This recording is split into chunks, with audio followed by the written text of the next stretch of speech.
So, talking about independent and mutually exclusive. Mutually exclusive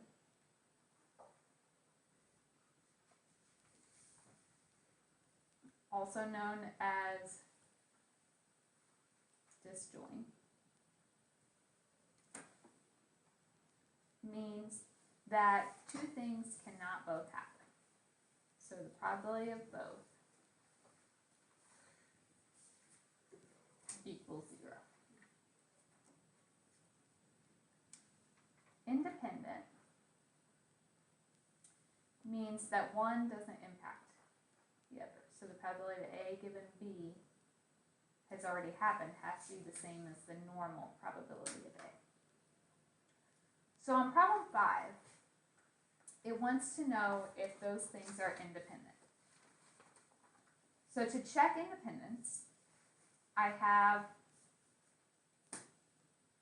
I had the conditional probability, I could see if it was the same as the regular, which I don't. So when in doubt, look at your formula sheet. So if you flip to the back of that formula sheet, it gives us multiplication for independent events. And it tells us that if two things are independent, the probability of both happening is the same as just multiplying their probabilities. And if they're not independent, then you have to use the general multiplication rule. Probability of E times probability of F given E. Do you guys see that on your formula sheet? Mm-hmm. So if they're independent, this formula would have to work. The probability of E and F was 0.24. Probability of E is 0.8. Probability of F is 0.5. Does 0.8 times 0.5 equal 0.24? No. They are not equal, so that rule didn't work. So that means they are not independent. So if they're independent, you have to just be able to multiply their probabilities together to get the end. Does that make sense? Problem 9.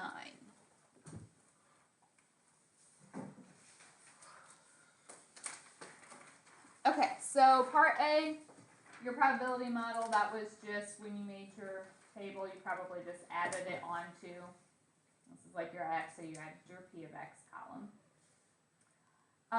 So the only one we asked about specifically was part C. The probability the individual will want to live between 80 and 99 years. So between 80 and 99, that's both of these. On part A, when you did your probability, the 80 was 0.2522. The 90 was 0.2531.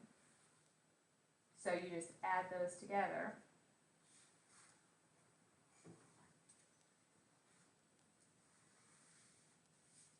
And you get 0.5053.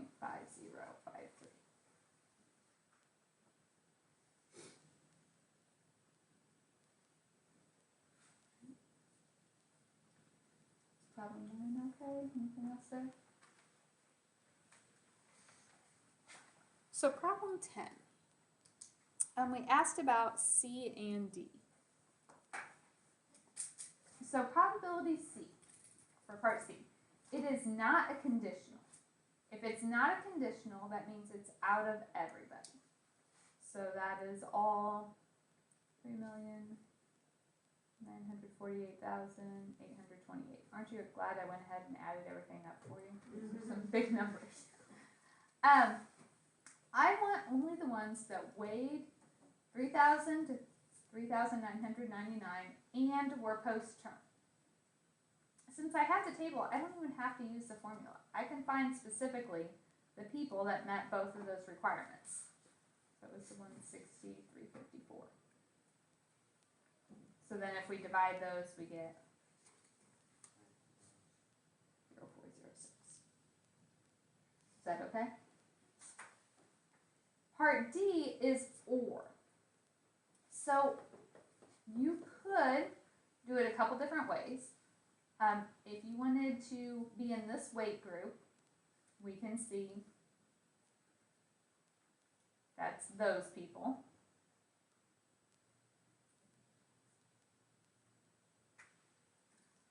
plus we want everyone that was post-term, so post-term we can see are these people. But what's happened when I do that? Added 160,000 twice. Right, I double counted those people that were both. So you can do all of those divided by everything.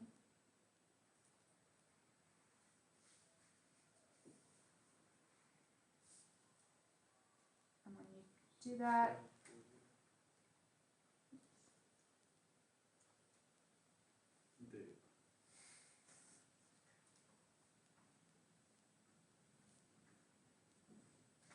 all right. I didn't do anything. Does that one make sense? So with the decimals, you just like round up to the, okay. Yep. And you know, your answer might be slightly off if like you calculated this probability and rounded it, and then calculated that one and rounded it, and subtracted that decimal. Totally fine, just make sure you're showing me the work so I know how. So depending on when you plug it in your calculator, you might get a slightly different answer due to rounding error. All right, anything else on that page that we need?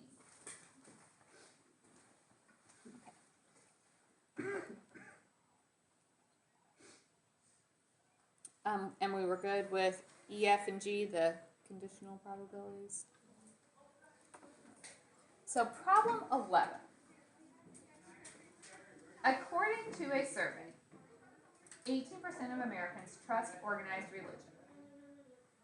What is the probability that a random American trusts organized religion? 0.18. It's almost too easy. You probably thought you were doing something wrong. I told you 18%, so the probability of 1 is 18%, 0.18. So the probability that they do not would be what? Just the complement. The 0.82. Would it be unusual for 3 random Americans to all trust organized religion? So first I have to find the probability that 3 people do. Are they independent of one another? I'm just taking 3 random people in the US. Yes. So the probability of the first is 0.18, the probability of the second is 0.18, the probability of the third is 0.18. And so if I do that, we get. So is that unusual?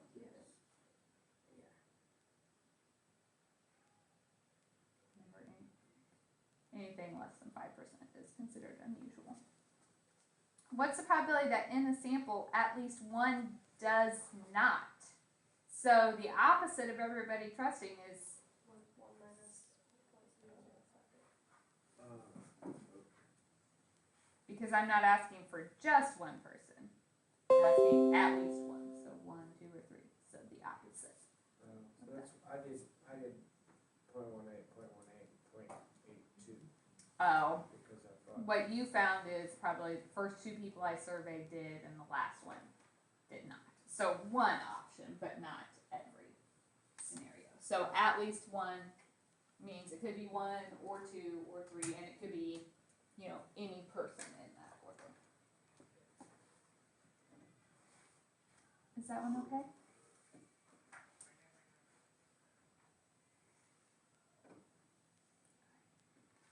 So problem 12. Because of a packaging error, a case of 12 cans of pasta sauce contains 5 traditional and 7 meat, all without labels. 3 cans are randomly selected. What is the probability that all 3 are traditional? So I need the first traditional, and the second traditional, and the third traditional. And means multiply. What's the probability the first one is traditional? Okay, I just removed a traditional from there. So now how many traditionals? And I took out another one, so now it's. So if you multiply those, you get 0.045. What's the probability that exactly 2 are traditional? So we have to think a little more. It could be the first 2 were traditional and the last one was meat. Or the first and last are traditional and the second one I picked was meat. Or the first one might have been meat sauce and the other 2 traditional. So, if I find calculating meets. Probability the first is traditional, and the second one traditional, and the third one meet. 7 out of them. Or means add. Okay, the first one being traditional, that's 5 out of 12. The second one being meat. How many meat cans are in this? 7 out of 1. And the last one traditional, we already took out one traditional. 4 out of 10. Or the first one being meat. The next one being traditional. 5 out of 11. And the last one traditional. 4 out of 10. And so if you multiply those, you get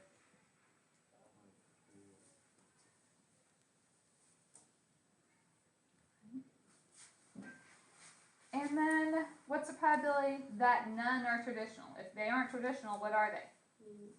Yep, so if I had 3 meat sauces, so the first one being meat,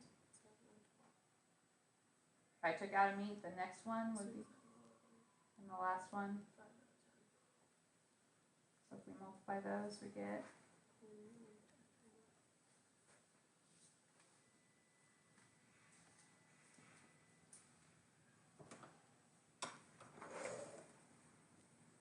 alright. Questions on that one?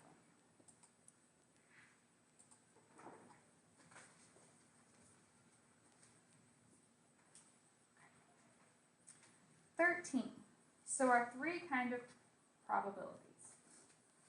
Subjective is like personal opinion.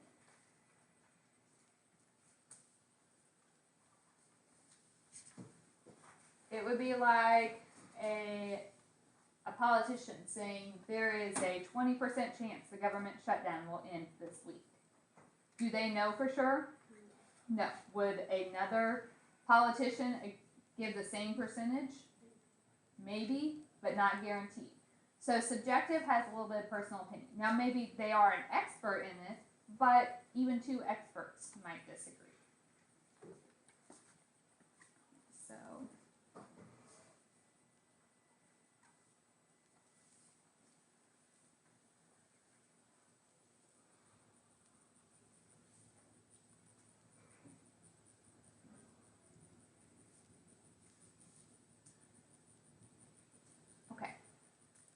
classical probability. Classical is what we expect.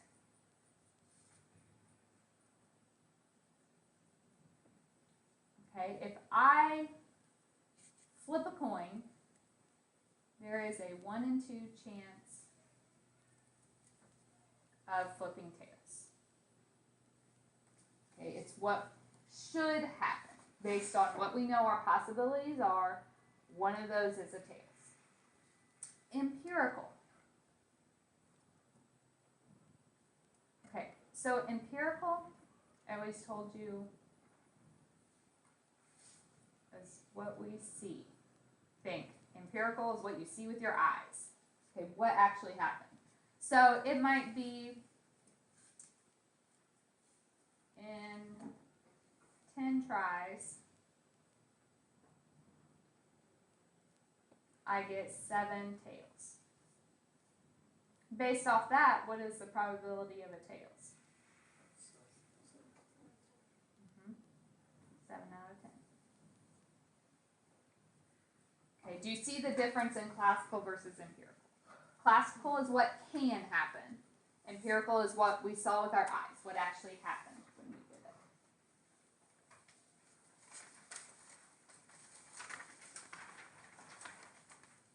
What would happen as my number of trials went up? It would get close. So if I flip my coin 1,000 times, it would probably be very close to half of them, 1 over 2 being tails. All right, 15. This one I probably should have modified, so I apologize for that. When construct a probability model,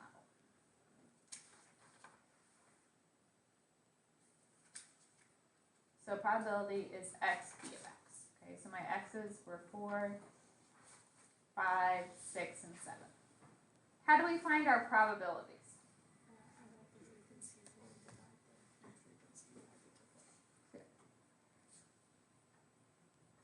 What? You already know what he did, so. She started. She, So as by, soon as you said the 6, 7, she was just staring at me. No, I want to do it. So I wasn't sure. so You're 18 years old. you know how Yeah, hard it 6, is 7. to avoid 6, 7 in a math class? I'm just going to say. I'm body marking so hard right now. Hmm. I'm body marking so hard right now. He called me immature. You can't be laughing at 6, 7. You're an adult now. All right. So to get your probability, you do 20 divided by 76.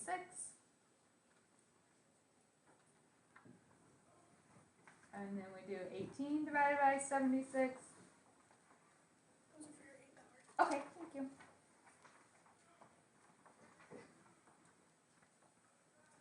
And so forth.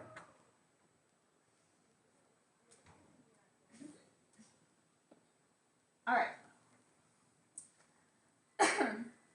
The others, I did this in class, but I never made you do it by hand on your homework, so most likely on a test, I would let you use a calculator to get that stuff. So to find those, I asked you to include the xp of x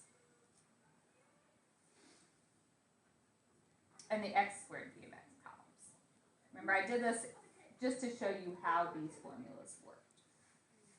So 4 times our probability, you get 1.0528. To get x squared p of x, you basically just have to take your xp of x times x again. So I take this times 4, so I get 4.2122, or sorry, 2112. Right, so then 5 times my 0.2368. To get x squared p of x, I take that times 5 again. 6 times 0.2895. Take it times 6 again. 7 times 0.2105. Times 7 again. Does that make sense where those came from? Graphing the probability distribution. So that's just plotting your x's and your p of x's.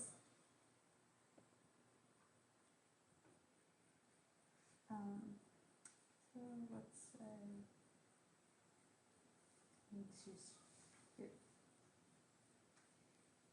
you didn't necessarily have to start at 1, but I might. I think I did on my key.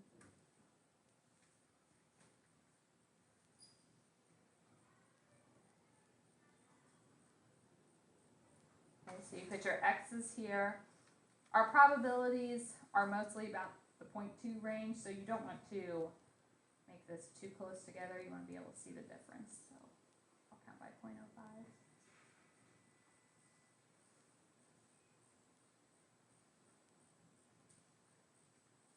Alright, so then when my x was 4, my probability was 0.26.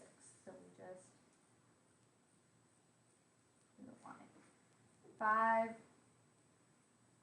was about 0.23. 6 was 0.28. 7.21. Okay, so you're okay with graphing them? Make sure you know the difference. When I say make the probability distribution, that's your table. When I say graph it, that's when you draw your graph. So probably wouldn't make you compute your mean by hand, but look at your formula sheet. So it tells us, under chapter 6, the mean is the sum of the x times p of x's. So to get my mean, I am just adding up that column. So if you add all those together, you get 5. Okay, standard deviation. If you look on your formula sheet, your standard deviation is the square root of the sum of the x squared p of x's minus the mean squared. So square root, you add up your x squared p of x's, which gives you 30.8677.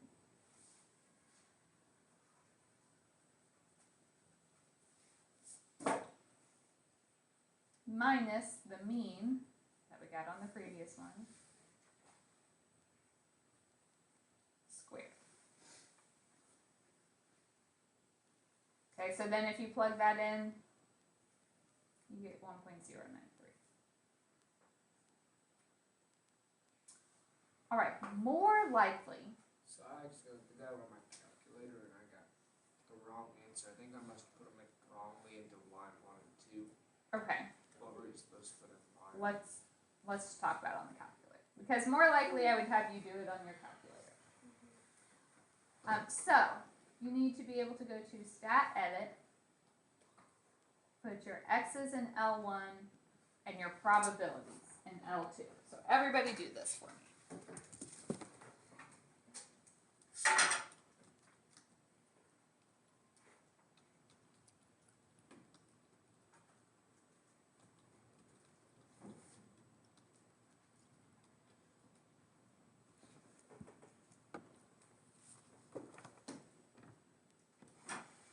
All right.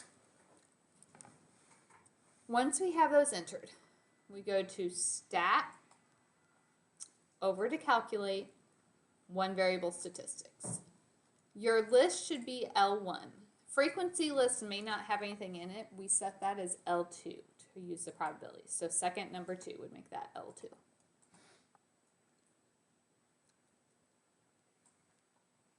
Okay, so then I see my mean, 5.4473 is what we got by hand. The sigma, our standard deviation, 1.09298, so 1.093. So we get the same thing, whether it's by hand or the calculator. Did everyone get this on your calculator? Okay, so you know how to add your frequency list to it? Did you get it to work out that time? No, I got it right the whole time. I just looked at the 5.4 Oh. and I looked at I just, like 3 of the ones I've gotten wrong, I've gotten right. All right, number 16. A life insurance company sells a $250,000 policy to a 20-year-old female for $300. The probability the female survives the year is 0.999544. Compute and interpret the expected value of the policy. So, expected value is another word for mean. These were really the ones that we did the mean by hand on. So we need our x and our p of x. The two outcomes. We're talking about it from the perspective of the insurance company. So either the person survives the year or they don't. What happens if the person survives the year? If they survive, they keep the $300. And the probability of keeping that $300 is 0.999544. But if the person does not survive, they have to write a check for $250,000. Now, they do make a little bit back, right? Because they already were paid $300. So if that person dies, the insurance company is losing $249,700. And the probability of that is 1 minus the probability the person survives, so 0.000056. Does that make sense? So our mean is the sum of x times p of x, just what we did up above. So you have to do the probability times the value.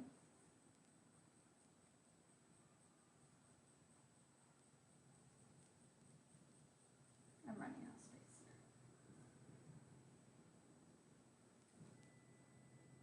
here. Okay, so you plug those in your calculator, add them together, and you get $186. What does that mean? Not she. They're It's, making- The insurance company. Now, does this work for the insurance company if they insure 10 people? No, because if one person doesn't survive the year, they just went bankrupt.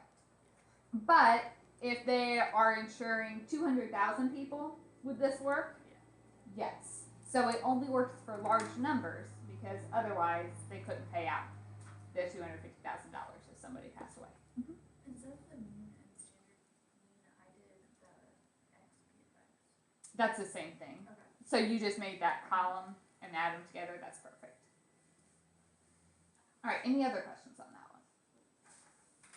What was that x squared p of x we did on the one above? That was for finding the standard deviation by hand.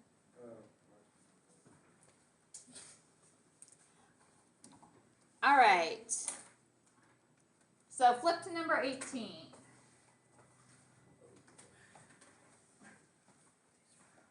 All right. So if I look at this one. What? Where are we so dying? Oh, life insurance? Oh. Now that you- Sorry, I'm really not just Little like depressed. morbid. I really took problems out of it in an old textbook. Apparently, those textbook writers blame it on them. Little depressed for writing. Sorry. problems. So the probability a random patient who visits the ER will die within a year is 0.05. All right, take a second and think about this one. So everybody has the same probability. Does one person impact another? No. No, it's independent. It's not like I'm looking at one specific ER. I'm looking at any ER in the nation. Okay. When I look at number one, what's probably the exactly 1 of 10 visitors? I have a fixed number of trials, 10. Either the person survives the year or they don't. So 2 outcomes. They're all independent. What does that tell me about this? Yeah, it's binomial.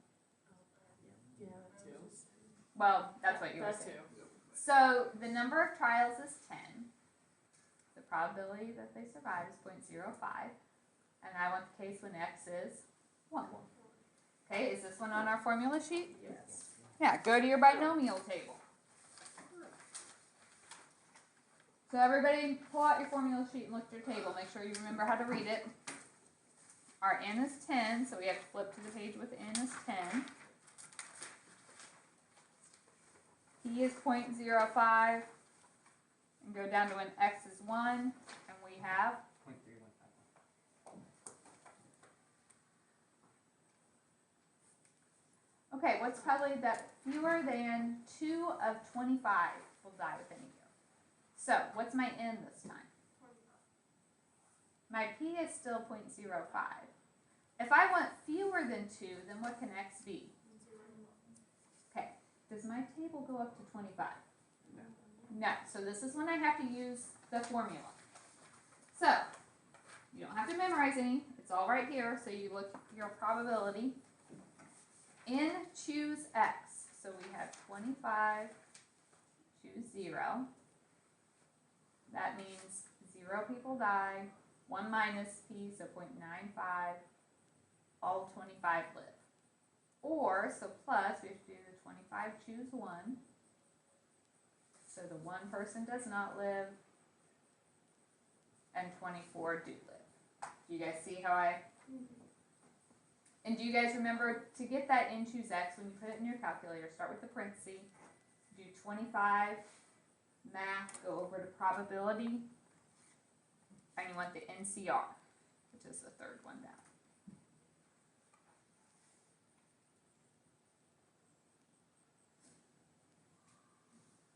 So if I just put that all in at once, I get 0.6424.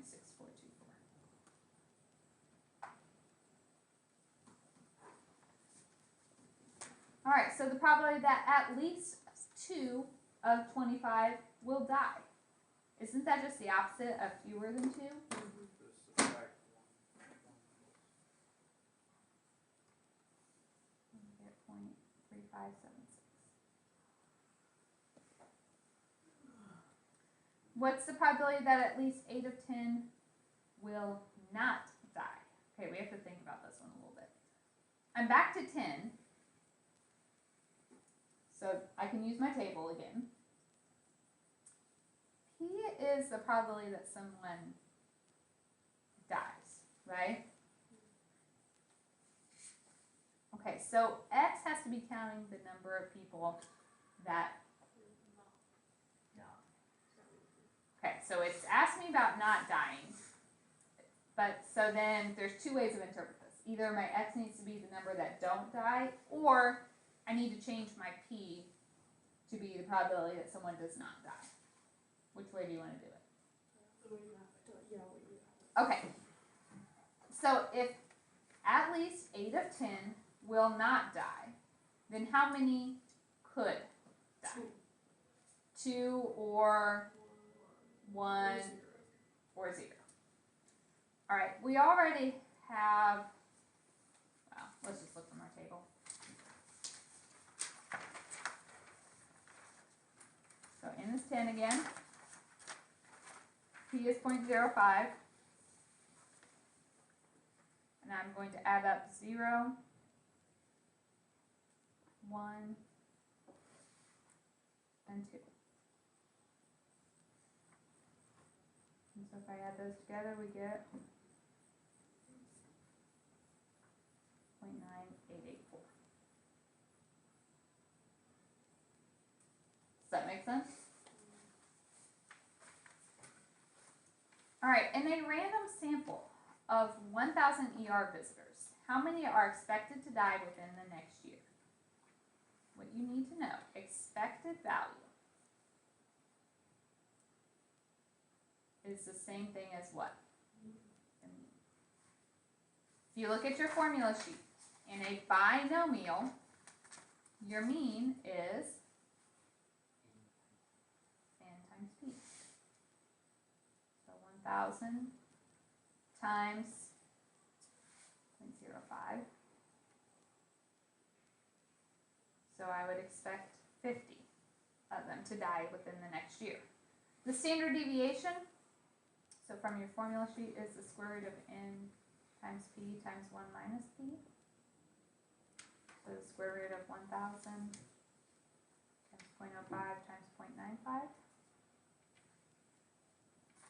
And when you plug that in, you get 6.89.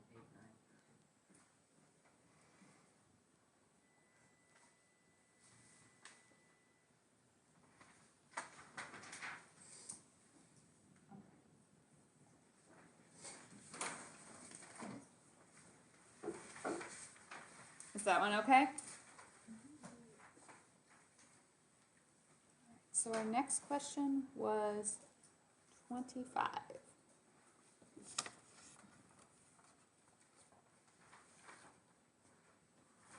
Of U.S. households, 17.9% are in the Northeast.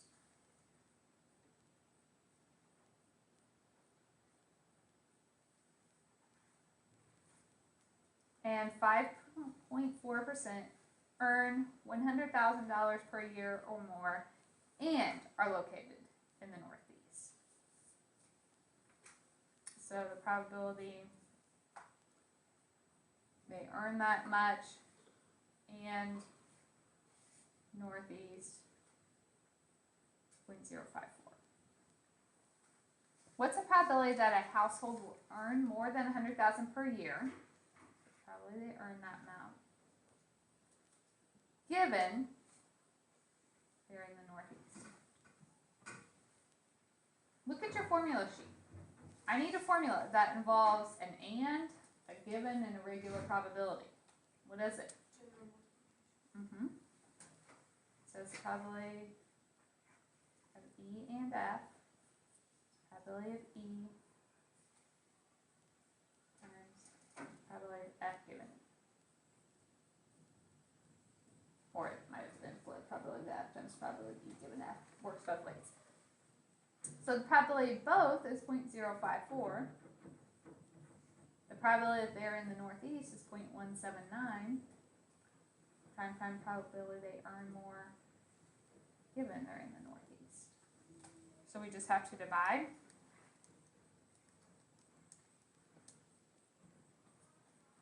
And we get 0.3017.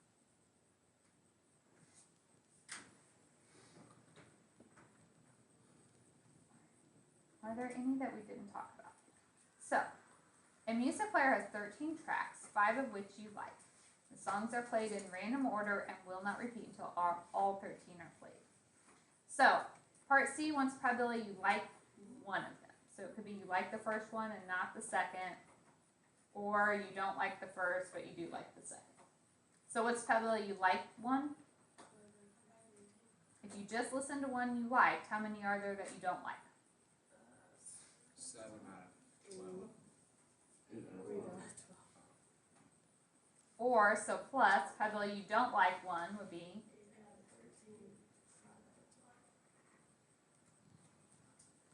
So we get 0.512. Okay. So I'm still thinking we would probably benefit from another review. Okay. So I'm going to give you that. So we don't have a ton of time right now. I'll say that I'll give you the first half of class tomorrow to work on it. Second half we'll go over whatever questions we're having, any problems we're having, and then you can either take your test Thursday or Friday after that.